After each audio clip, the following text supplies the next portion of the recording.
In today's video, I am going to teach you how to add GIFs on Shopify. First, open your browser and head over to GIPHY. Once you're on the home page, use the search bar to find the GIF you want to add to your Shopify store. After finding the GIF, click on it to open it. Next, look for the embed option and click on it. Now copy the embed code provided for the GIF. Once that's done, log in to your Shopify admin dashboard.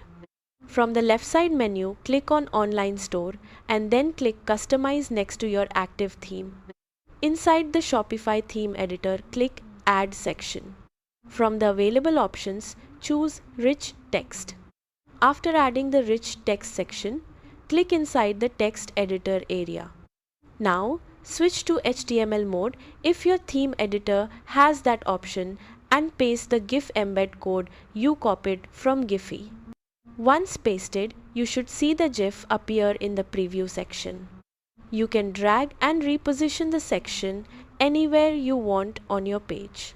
After everything looks good, click Save at the top right corner. Now, visit your Shopify store and you'll see the animated GIF live on your website. And that's it. You've successfully added a GIF to your Shopify store to make your pages more engaging and visually dynamic.